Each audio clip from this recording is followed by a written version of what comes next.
होई अष्टमी की व्रत कथा। यह व्रत प्रातः कार्तिक बदी अष्टमी को शिवार को किया जाता है, जिस वार की दिवाली होती है। इस दिन स्त्रियों को आरोग्यता और दीर्घायु प्राप्ति के लिए होई माता का चित्र दीवार पर मांडकर पूजन किया जाता है। विधि: होई का व्रत दिन भर किया जाता है। जिस समय तारामंडल आकाश में उदय हो जाए उस समय वहां एक जल का लोटा रखकर, चांदी की स्याऊ और 2 गुड़िया रखकर, मोली नाल में पिरोकर, उसके तत्पश्चात रोली चावल से होई माता की सहित श्याम माता का अर्चे और सीरा आदि का भोग लगाया जाता है।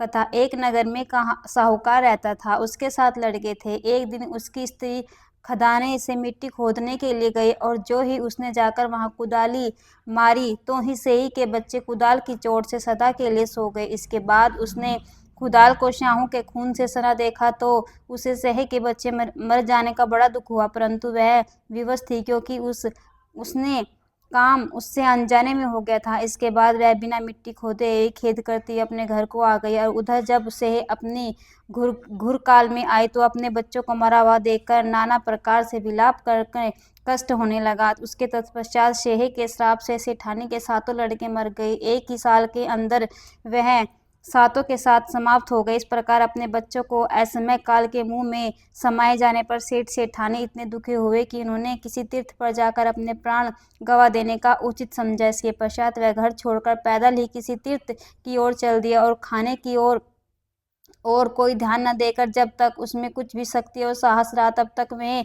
चलते ही रहे और जब वे पूर्णतः आसक्त हो गए तो अंत में मूर्छित होकर गिर पड़े। उनकी दशा देखकर भगवान करुणा सागर ने उनको मृत्यु से बचाने के लिए उनके पापों का अंत किया और इसी अवसर में आकाशवाणी ही की, हे सेठ, तेरी सेठानी ने मिट्टी खोदते हुए ध्यान से देखकर सेहे के बच्चों को मार दिया, जिसके कारण तुम्हें बच्चों को दुख देखना पड़ा। यदि आप पुनः जाकर तुम मन लगाकर गऊ की सेवा करोगे और होई माता का अजक्ता देवी की विधि विधान से व्रत आरंभ कर प्राणियों पर दया रखते हुए स्वप्न में भी किसी को कष्ट नहीं देंगे, तुम्हें भगवान की कृपा से पुनः संतान सुख प्राप्त होगा। इस प्रकार आकाशवाणी सुनकर सेठ सेठानी कुछ आसक्त हो गए और भगवती देवी का स्मरण करते हुए घर को चले।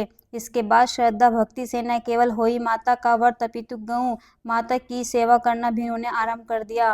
तब जीवों पर दया भाव रखते हुए क्रोध और द्वेष का स्वतः परित्याग कर दिया। इसके करने के पश्चात भगवान की कृपा से वह सेठ सेठानी 7 पुत्रों वाली होकर अनगिनत पौत्र सहित संसार में नाना प्रकार के सुखों को भोगकर स्वर्ग चली गई। बहुत सोच विचार के बाद भली प्रकार निरीक्षण करने पर ही कार्य का आरंभ करो और अनजाने में किसी भी प्रकार की प्राणी की हिंसा मत करो। गौ माता की सेवा के साथ साथ होई माता जगता देवी भगवती की पूजा करो। इस प्रकार करने पर आवश्यक संतान के सुख के साथ साथ संपत्ति सुख भी प्राप्त होता है।